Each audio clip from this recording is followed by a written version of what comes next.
Hello, नमस्कार दोस्तों। स्वागत है आप सभी लोगों का राजस्थान एकेडमी पर। मैं प्रवीण सिंह आप सभी लोगों के साथ में, जैसा कि आप सभी लोग जानते हैं, लगातार आप लोगों के लिए एलडीसी एग्जाम, सीईटी एग्जाम और छात्रावास अधीक्षक एग्जाम के लिए साइंस और मैथमेटिक्स की क्लासेस लेकर के आ रहा हूं। साइंस के अंतर्गत हम लोगों ने सभी टॉपिक्स पढ़ लिए हैं, टॉपिक वाइज टॉपिक। और आज की क्लास नंबर 129 के अंदर हम लोग पढ़ने वाले हैं किसके बारे में? तो कंप्यूटर के वर्गीकरण के बारे में। हमारा लास्ट एक टॉपिक रहा है सूचना प्रौद्योगिकी। उसके बाद में आपका 100% एलडीसी का जो सिलेबस है वो यूट्यूब पर प्लेलिस्ट के अंदर अवेलेबल रहेगा, फ्री ऑफ कॉस्ट वो भी। तो आप अपने दोस्तों के साथ में उसे शेयर जरूर करिएगा। और मैथमेटिक्स के अंदर भी हमने जो है 5 यूनिट ऑलरेडी कंप्लीट कर दी है, 2 ही यूनिट जो है हमारी बाकी रही है। अब हम लोग बात करते हैं इसके अंतर्गत हाइब्रिड कंप्यूटर के बारे में, क्योंकि कल हम लोगों ने जो है किसके बारे में पढ़ लिया था? एनालॉग कंप्यूटर और डिजिटल कंप्यूटर के बारे में पढ़ लिया था। तो अब हमारा नंबर 3 पर आप लिखेंगे हाइब्रिड कंप्यूटर। किसकी बात करेंगे? हाइब्रिड कंप्यूटर की बात करेंगे। तो लिखिएगा हाइब्रिड कंप्यूटर।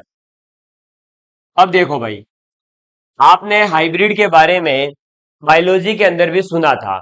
हाइब्रिड का मतलब क्या होता है कि दो अलग अलग जो है जीव है और उनकी दो अलग अलग विशेषताएं हैं और उन दोनों को मिला दिया जाता है और एक ऐसा जीव बनाया जाता है जिसके अंदर जो दोनों विशेषताएं थी वो उपस्थित हो। वैसे ही हाइब्रिड कंप्यूटर का भी मतलब यही है कि जब हमने एनालॉग कंप्यूटर की कुछ विशेषता और कुछ विशेषता डिजिटल कंप्यूटर की मिलाई, तो एक नया कंप्यूटर बनकर आया जिसे हमने नाम दिया है हाइब्रिड कंप्यूटर।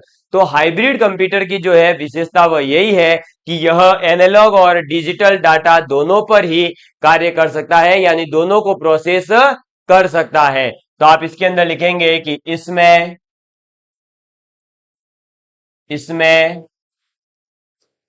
एनालॉग तथा हाइब्रिड, एनालॉग तथा हाइब्रिड कंप्यूटर दोनों की विशेषताएं पाई जाती है। दोनों की विशेषताएं पाई जाती है। ठीक है। तो जो हमारे पास हाइब्रिड कंप्यूटर है वो कैसा है? जिसके पास में एनालॉग और डिजिटल दोनों ही प्रकार की जो है आपकी विशेषताएं पाई जाती है। अब ऑब्वियस सी बात है कि एनालॉग कंप्यूटर जो थे वो सतत जो डाटा होता था उसी सतत आंकड़ों को जो है प्रोसेस करते थे। और यहां पर ये जो हमारे पास हाइब्रिड है ये सतत और असतत दोनों प्रकार के जो है आंकड़ों को या डाटा को प्रोसेस कर सकता है। तो आप लिखेंगे कि यह सतत तथा यह सतत तथा असतत, यह सतत तथा असतत दोनों प्रकार के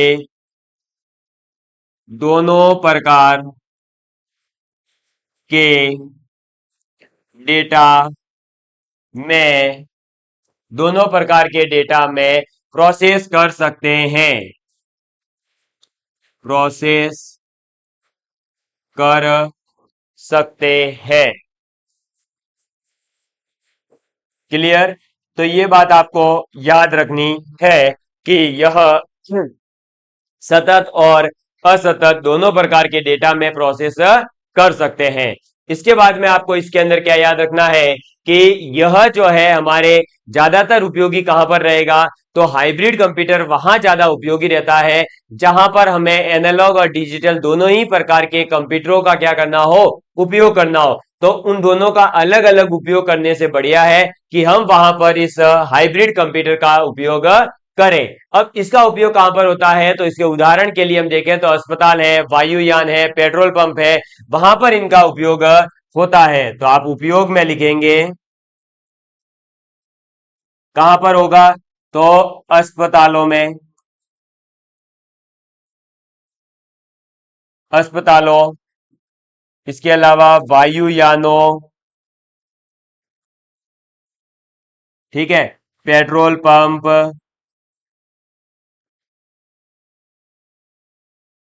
आदि। ये बात आपको याद रखनी है। क्लियर? तो इनको जो है एक बार आप नोट डाउन कर लीजिए, फिर आगे बात करते हैं। इसके बाद मैं आपको बता दूं कि ये अस्पतालों के अंदर कैसे, तो जो रक्तचाप वगैरह जो मापा जाता है वहां पर ये हाइब्रिड कंप्यूटर ही हमारे काम में आता है। ठीक है, तो इसको एक बार नोट डाउन कर लीजिए। और इसी के साथ आपका हाइब्रिड कंप्यूटर जो है वो यहां पर होता है समाप्त। और अगला अपन कंप्यूटर पढ़ने जा रहे हैं क्वांटम कंप्यूटर। कौन से कंप्यूटर? Quantum computer. और इसके बाद में लास्ट में अपन पढ़ेंगे कौन से, तो हमारे पास में कौन से कंप्यूटर थे? हमारे आणविक कंप्यूटर, है ना। तो अभी हम पहले पढ़ लेते हैं क्वांटम कंप्यूटर। Quantum computer. अब देखिए क्वांटम कंप्यूटर क्या होते हैं। तो बेसिकली क्वांटम कंप्यूटर ऐसे कंप्यूटर है जिन्हें हम भविष्य का कंप्यूटर कह सकते हैं, क्योंकि अभी जो है बहुत ज्यादा प्रचलित नहीं है क्वांटम कंप्यूटर। तो सबसे पहले तो इनको क्या भविष्य का कंप्यूटर कहा जाता है? भविष्य का कंप्यूटर, ठीक है, कहा जाता है। तो भविष्य का कंप्यूटर किसे कहते हैं? क्वांटम कंप्यूटर को कहते हैं। और यह जो कंप्यूटर है वो क्वांटम जो फिजिक्स है, क्वांटम फिजिक्स है, उसके सिद्धांतों पर कार्य करता है। तो यह किसके सिद्धांतों पर कार्य करेगा? क्वांटम फिजिक्स के, यानी क्वांटम भौतिकी जो है उसके सिद्धांत पर कार्य करता है। तो इसका सिद्धांत कहां से आएगा? तो सिद्धांत क्या आएगा? तो क्वांटम क्वांटम भौतिकी के सिद्धांत। ठीक है, किसके सिद्धांत है? तो क्वांटम भौतिकी के सिद्धांत पर यह कार्य करता है। इसके बाद में आगे देखेंगे तो ये जो हमारे पास में परंपरागत जो हमारे पास ऑलरेडी जो डेली यूज में हम कंप्यूटर ले रहे हैं, उन कंप्यूटरों से इसकी क्या होती है, ज्यादा जो है कैपेसिटी वगैरह होगी, ऑब्वियसली बात है। इसीलिए तो ये भविष्य के कंप्यूटर कहे जा रहे हैं। और साथ ही साथ जो है ये जो सूचनाएं होती है उनको जीरो और वन के रूप में संग्रहित करता है। तो ये सूचना को बाइनरी अंक में संग्रहित करता है। तो लिखेंगे यह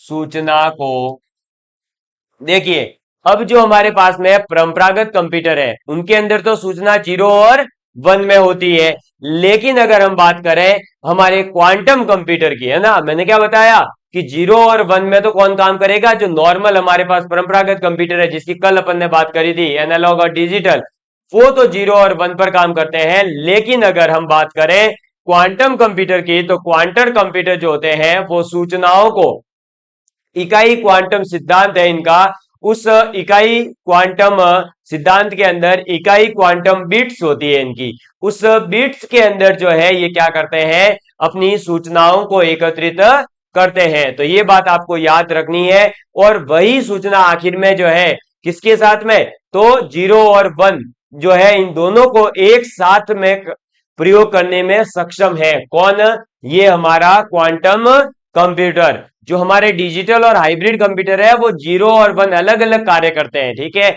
एक साथ कार्य नहीं कर सकते। ये जीरो और वन दोनों पर एक साथ कार्य कर सकते हैं। तो आप लिखेंगे यह सूचना को इकाई क्वांटम बिट्स, क्या?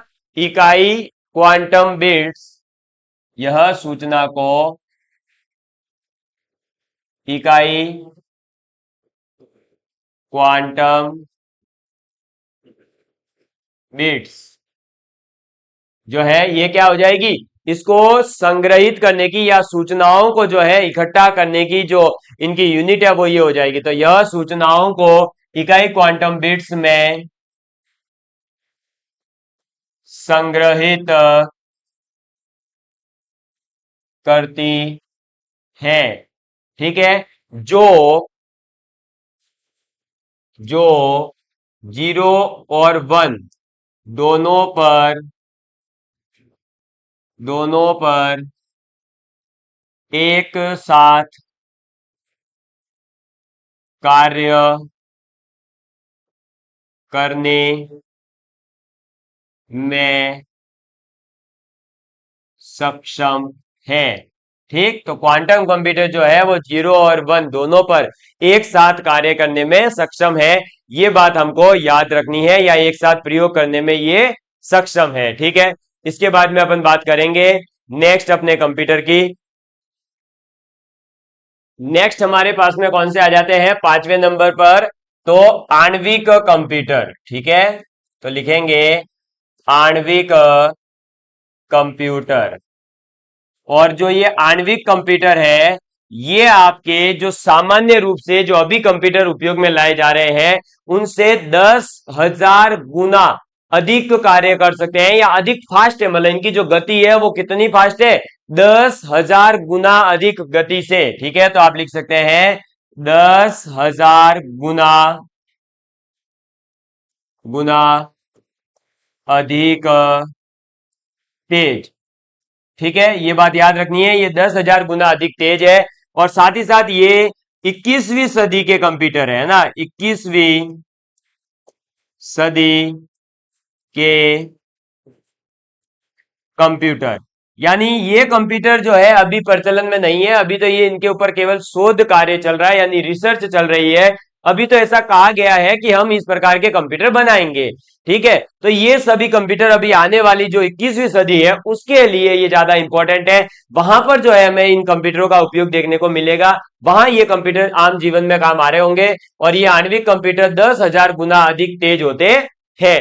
ठीक, चलिए इसके बाद में देखिए अपन ने बात करी थी किसकी, सबसे पहले देखो कार्य के आधार पर, तो अपन ने कार्य के आधार पर बातें कर ली। फिर बात करते हैं अब अपन पीढ़ी के आधार पर। ठीक है, क्योंकि अपन इसके बाद में बात करने वाले हैं समता और आकार के आधार पर। तो ये देखिए, अब पीढ़ी के आधार पर ये रहे पांचों के पांचों पीढ़ियों के बारे में पूरा वर्णन है।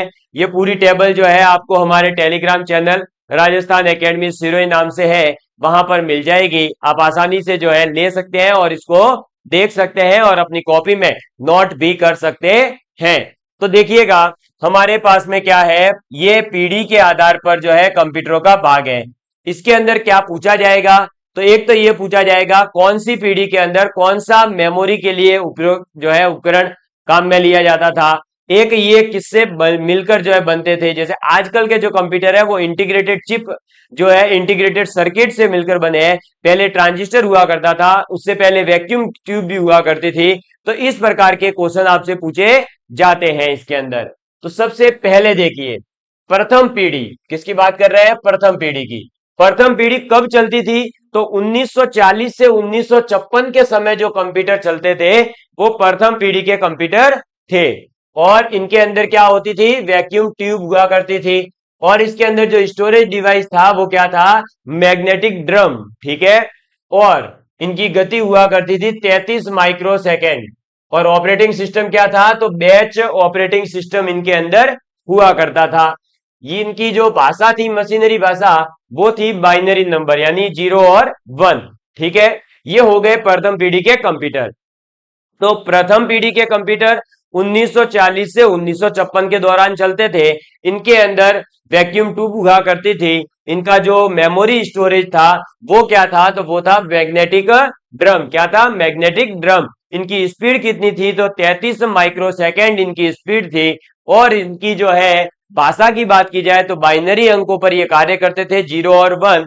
और इनकी जो ऑपरेटिंग सिस्टम है वो थी बैच ऑपरेटिंग सिस्टम।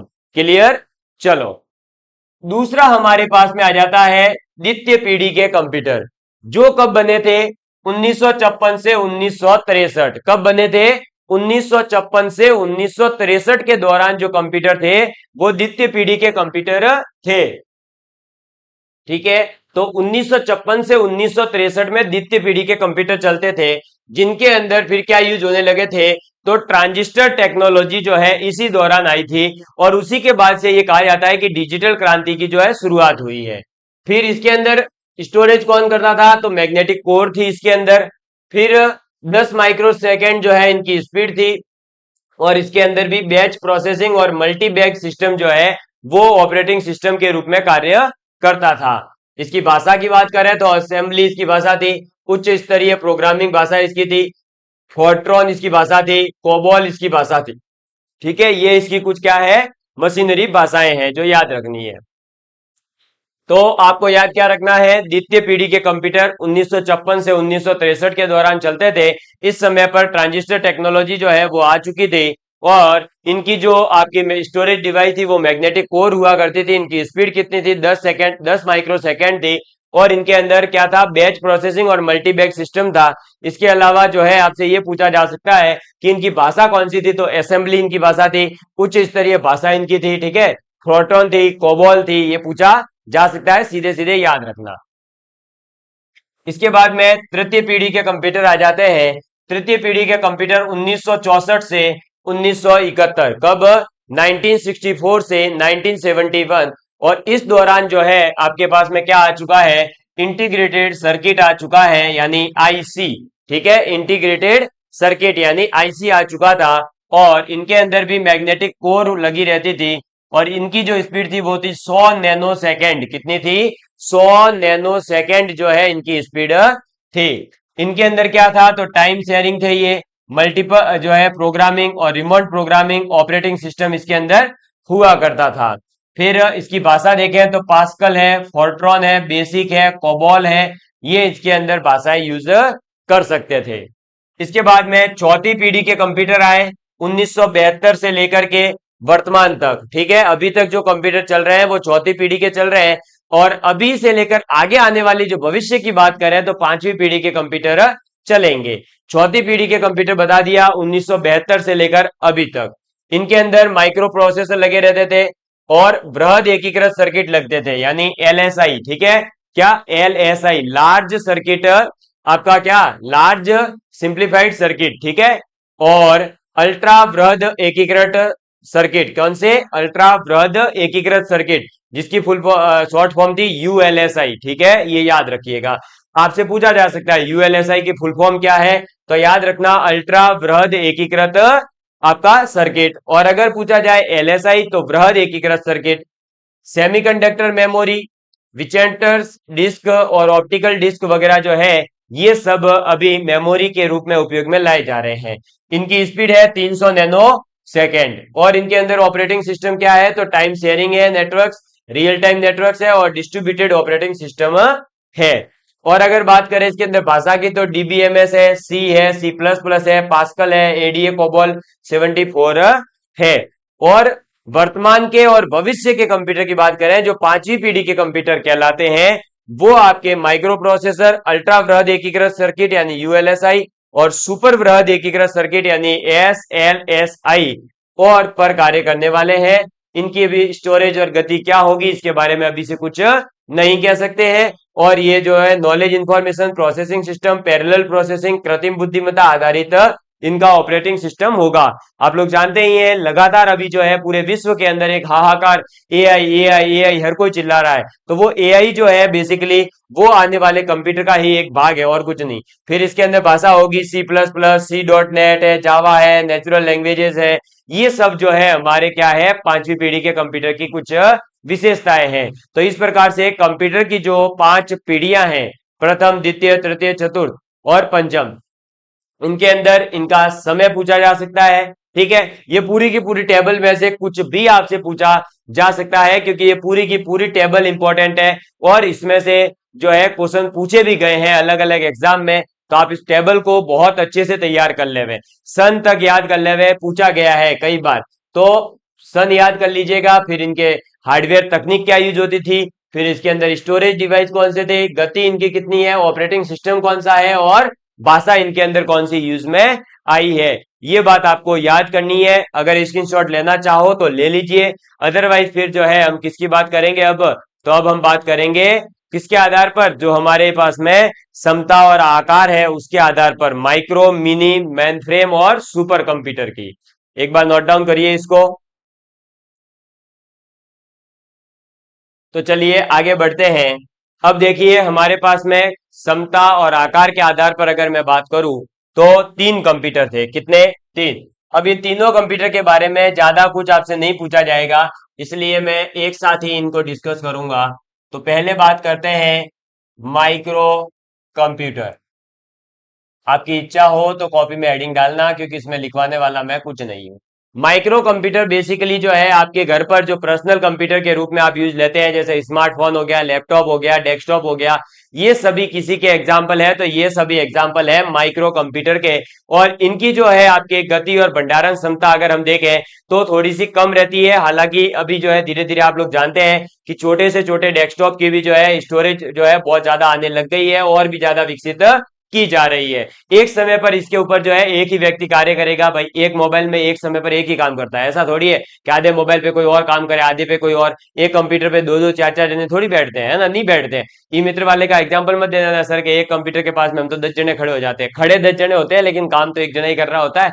तो वो माइक्रो कंप्यूटर का उदाहरण है और कुछ भी नहीं। इसके बाद में दूसरे आ जाते हैं मिनी कंप्यूटर। कौन से आ जाते हैं? दूसरे कंप्यूटर जो मिनी कंप्यूटर कहलाते हैं। ठीक है, मिनी कंप्यूटर। अब मिनी कंप्यूटर है तो बेसिकली माइक्रो कंप्यूटर से मिनी कंप्यूटर थोड़े से बड़े होते हैं। ठीक है, क्या होते हैं? थोड़े से बड़े होते हैं। और ये थोड़े से, ये कह सकते हैं कि माइक्रो कंप्यूटर से उच्च श्रेणी के होते हैं। इनका स्टोरेज, इनकी स्पीड और जो है थोड़ी सी ज्यादा होगी। और अगर बात करें तो इसके ऊपर एक समय पर लगभग जो है 250 व्यक्ति तक कार्य कर सकते हैं। ये बात याद रखना कि इस पर एक समय पर एक समय पर एक साथ 250 व्यक्ति, कितने? 250, 250 व्यक्ति कार्य कर सकते हैं। ठीक है, तो ये बात याद रखना। इसके अलावा यहां से इसमें से कोई क्वेश्चन बनने के चांसेस नहीं है। इसके बाद में आ जाते हैं मेन फ्रेम कंप्यूटर। तो बेसिकली माइक्रो और मिनी कंप्यूटर से जो है ये मेन फ्रेम कंप्यूटर क्या होते हैं? उच्च श्रेणी के होते हैं, बड़े होते हैं। इनकी अगर स्टोरेज की बात करें, चाहे इनके जो है वर्जन की बात करें, इनकी स्पीड की बात करें, तो जो है आपके इन दोनों कंप्यूटरों से ज्यादा रहती है। और इस कंप्यूटर पर एक साथ कई ज्यादा जो है व्यक्ति एक साथ कार्य कर सकते हैं। इसके अलावा इसकी जो सॉफ्टवेयर तकनीक है वो आपके बेसिकली पूरी की पूरी जो मिनी कंप्यूटर और जो आपके माइक्रो कंप्यूटर है उससे पूरी तरह अलग होती है। और इसमें एक ही समय पर जो है हम ये कह सकते हैं कि एक साथ 3-4 प्रोग्राम को एक साथ रन किया जा सकता है। किसके अंदर? मेन फ्रेम कंप्यूटर में। तो आप लिखेंगे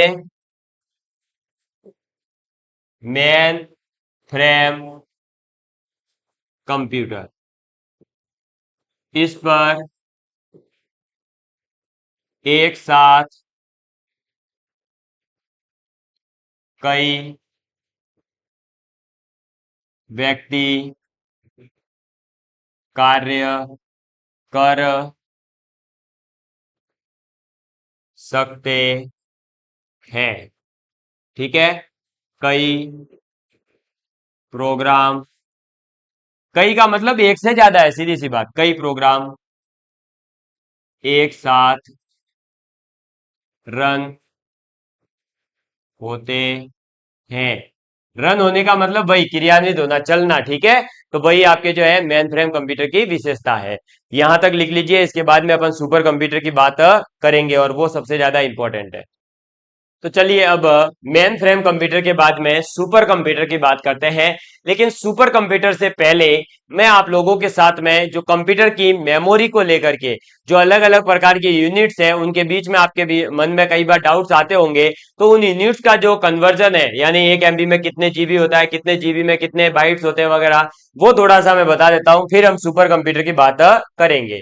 ये रहा हमारे पास में कंप्यूटर की इकाई का पूरा चार्ट। आपको एज इट इज याद करना है कि कंप्यूटर की सबसे छोटी जो इकाई होती है, कंप्यूटर की सबसे छोटी जो इकाई होती है वो होती है बीट। तो एक तो ये पूछा जा सकता है कि कंप्यूटर की सबसे छोटी इकाई कौन सी है? बीट। ये ग्राम सेवक का जो आपका पेपर हुआ था, यानी वीडियो विलेज डेवलपमेंट ऑफिसर, उसके अंदर ये क्वेश्चन पूछा जा चुका है। तो आपको याद रखना है कि कंप्यूटर की सबसे छोटी जो इकाई होती है वो होती है बीट। फिर याद रखिएगा कि एक बाइट जो है ना, वो किसके बराबर होगा? तो देखिए आपको याद क्या रखना है कि 8 बीट जो होते हैं वो एक बाइट के बराबर होते हैं। कितने? 8 बीट मिल करके एक बाइट के बराबर होते हैं।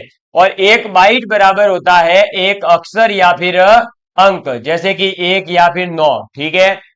1024 बाइट का मतलब होता है 1 किलो बाइट। 1024 किलो बाइट का मतलब होता है 1 मेगाबाइट। 1024 मेगाबाइट का मतलब होता है 1 गीगाबाइट, ठीक है। और 1024 गीगाबाइट का मतलब होता है 1 टेराबाइट। और 1024 टेराबाइट का मतलब है 1 पेटाबाइट। 1024 पेटाबाइट का मतलब 1 एक्साबाइट, ठीक है। 1024 एक्साबाइट मतलब 1 जीटाबाइट। 1024 जीटाबाइट यानी 1 योटाबाइट। 1024 योटाबाइट यानी 1 ब्रोटोबाइट। और 1 ब्रोटोबाइट मतलब कि 1 जीजोबाइट, ठीक है। तो ये इस प्रकार से मेमोरी कार्ड है जो आपके पास में आते हैं। जो आपने तो अभी तक क्या है, जीबी का ही नाम सुना होगा, और अभी हो सकता है कि टीबी भी बहुत ज्यादा चल रहा है तो आपने टेराबाइट का नाम सुना हो। लेकिन इससे आगे भी होते हैं, पीबी, टीबी, जेबी, यूबी, बीबी, है ना। अच्छा, बीबी भी होती है, हाँ बीबी भी होता है ना। और जीओबी भी होता है, लेकिन हमें इतना ज्यादा नहीं पढ़ना है। हमें तो क्या करना है, केवल इनको याद रखना है। अब कितना कहाँ कैसे यूज आता है इसके बारे में हमें जानने की जरूरत अभी नहीं है। तो जैसा कि मैंने आपको बताया, मिनी, मेन फ्रेम और माइक्रो कंप्यूटर के अंदर की इनकी जो है स्टोरेज जो होता है वो धीरे धीरे धीरे बढ़ता है भाई। माइक्रो का कम है, फिर मिनी का थोड़ा ज्यादा, फिर मेन फ्रेम का और ज्यादा। तो वहां पर जो है फिर ये जीबी और टीबी काम नहीं आते, वहां फिर पीटा और एक्सा और जीटा, योटा, ये सभी प्रकार की जो मेमोरी कार्ड्स है वो ही यूज होते हैं, ठीक है। तो आपको ये बात याद रखनी है। सबसे छोटी इकाई कौन सी है, बीट, है ना। और 8 बीट मिल करके 1 बाइट बनाते हैं। और फिर 1024 बाइट मिलकर 1 मेगाबाइट, 1 किलोबाइट, फिर 1024 किलोबाइट, मेगाबाइट, मेगाबाइट फिर गीगाबाइट, गीगाबाइट के बाद में टेराबाइट, टेराबाइट के बाद में पीटाबाइट, पीटाबाइट एक्सा, ईजीटा, योटा, टोरंटो और जियो सभी चलते रहते हैं। सभी किसके बराबर होंगे ये भी ध्यान रखना, 1024 के ही, ठीक है। बस ये ध्यान रखना कि 1 बाइट की वैल्यू ही 8 बीट है, बाकी सब में 1024 आता है, ठीक। तो ऑटोमेटिकली याद हो जाएगा। इसको एक बार स्क्रीनशॉट ले लीजिए, फिर अपन आगे बढ़ते हैं और अपने जो सुपर कंप्यूटर की बात करनी है उसकी बात कर लेते हैं। आखिर सुपर कंप्यूटर अपने लिए बहुत ज्यादा इंपॉर्टेंट क्यों है, क्योंकि सुपर कंप्यूटर जो है आने वाली जितनी भी आगे की टेक्नोलॉजी है वो इसी पर आधारित होगी। जितने भी ये मौसम के पूर्वानुमान वगैरह लगाए जाते हैं, जैसे अभी आप देख रहे हैं कि लगातार कुछ जिलों के अंदर अलर्ट जारी किया जा रहा है कि इतनी स्पीड से जो है हवा आने वाली है। लास्ट बार जो है बीपर जो है आया था, तो ये सब के बारे में बताता भी कौन है, ये सुपर कंप्यूटर के माध्यम से ही पता चलता है। तो हमें कंप्यूटर, सुपर कंप्यूटर के बारे में थोड़ा सा डिटेल में पढ़ेंगे। और सुपर कंप्यूटर अभी जो है कितने बन चुके हैं, कौन सा कब से है, इन सभी चीजों को जानेंगे। तो अभी आप लोग जो है अपनी कॉपी के अंदर हेडिंग डालेंगे सुपर कंप्यूटर। किसकी बात करेंगे अपन अब, सुपर कंप्यूटर की बात करते हैं। तो सुपर कंप्यूटर, ठीक है। हम बात करने जा रहे हैं सुपर कंप्यूटर की। अब सुपर कंप्यूटर जो है अभी तक के जितने कंप्यूटर हैं उन सभी में अगर सबसे तेज की बात की जाए तो सबसे फास्टेस्ट जो कंप्यूटर है वो आपके सुपर कंप्यूटर ही है। तो सबसे तेज गति से कार्य करने वाले कंप्यूटर कौन से हैं, सुपर कंप्यूटर। तो पहली लाइन तो आप इसकी यही विशेषता याद रखें कि सबसे तेज कार्य करने वाले कंप्यूटर, ठीक है। सबसे तेज कार्य करने वाले कंप्यूटर जो है वो आपके सुपर कंप्यूटर है। इनका उपयोग हम कहां पर कर रहे हैं, तो इनके उपयोग जो है हम जटिल से जटिल, बहुत बड़ी बड़ी गणनाएं होती है वहां पर जो है इनको सिंपल वे में या जल्दी करने के लिए हम इन सुपर कंप्यूटरों का उपयोग करते हैं। इसके अलावा इनका उपयोग जो है वैज्ञानिक संगठनों के द्वारा, यानी इसरो है, हमारा डीआरडीओ है, ये सब लोग जो है जो रिसर्च का कार्य कर रहे हैं, अंतरिक्ष वगैरह और बहुत बड़ी बड़ी चीजों की रिसर्च कर रहे हैं, वहां इन सुपर कंप्यूटर का उपयोग होता है, ठीक है। हमारे आम जीवन में कोई इस कंप्यूटर का अभी रोल नहीं है। तो ये बात आपको याद रखनी है। ऐसे जो कंप्यूटर होते हैं इनकी अगर हम कार्य क्षमता की बात करें तो 500 मेगा फ्लॉप्स जो है इनसे भी अधिक होती है। और इनके अगर स्मृति भंडार की बात करें तो हम ये कह सकते हैं कि 52 मेगाबाइट से भी, है ना, कितना, 52 मेगाबाइट से भी अधिक होती है। तो ये बात आप याद रख लेना। क्या याद रखोगे, एक तो इनकी स्पीड यानी गति, तो इनकी गति कितनी है मैंने जस्ट अभी बताया है। इनके जो कार्य करने की क्षमता है या गति है ना, वो कितनी है 500। एक सेकेंड, ये इसको, ये देखिए गति, जिसे या फिर अपन कहेंगे कार्य क्षमता, तो वो कितनी है, तो वो है आपकी 500 मेगा फ्लॉप्स। अब आप जो है कहीं पर 510 पढ़ ले हुए, 550 पढ़ ले हुए, तो कोई बड़ी बात नहीं है। 500 मेगा फ्लक्स मतलब लगभग, अब इसके ऊपर नीचे होती रहती है। हर एक सुपर कंप्यूटर की मैंने नहीं लिखवाई है कि बस 500 ही होगी, इससे ज्यादा वाले भी है, इससे कम वाले भी सुपर कंप्यूटर बन चुके हैं। ठीक है, तो गति या कार्य क्षमता है 500 मेगा फ्लॉप। इसके बाद में इसकी जो स्टोरेज होती है वो 550, या स्मृति आप लिखना चाहें तो लिख लीजिए। तो इसकी स्मृति कितनी है, तो 52 मेगाबाइट से अधिक।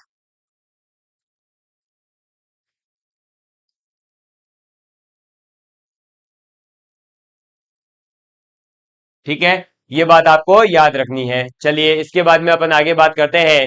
तो हमारे पास में जो सुपर कंप्यूटर है, इन सुपर कंप्यूटरों का हम उपयोग कहाँ कहाँ पर कर रहे हैं, तो जैसे कि जीन है, प्रोटीन है, इन सभी का अगर जैसे संरचनात्मक विश्लेषण करना हो, जैसे अपने जो डीएनए का जो है डबल हेलिक्स मेथड आया था, वो सब भी जो है अपन इसी कंप्यूटरों की सहायता से आजकल अब जो है अपन ये कर सकते हैं। आर्टिफिशियल इंटेलिजेंसी के अंदर इसका उपयोग हो रहा है।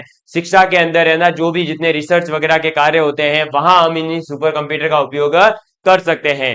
और चलिए अब इसके बारे में जो कुछ फैक्ट्स है वो मैं आपको लिखवा देता हूं कि सबसे पहले जैसे भारत का सुपर कंप्यूटर किसने बनाया, तो सबसे पहला जो बनाया गया था वो बनाया गया था नेशनल एरोनॉटिक्स लेबोरेटरी थी, उसके द्वारा पूरे भारत का सबसे पहला सुपर कंप्यूटर विकसित किया गया। और इस प्रकार का क्वेश्चन आपसे पूछा जा सकता है, तो आप लिखेंगे, क्या लिखेंगे कि भारत का पहला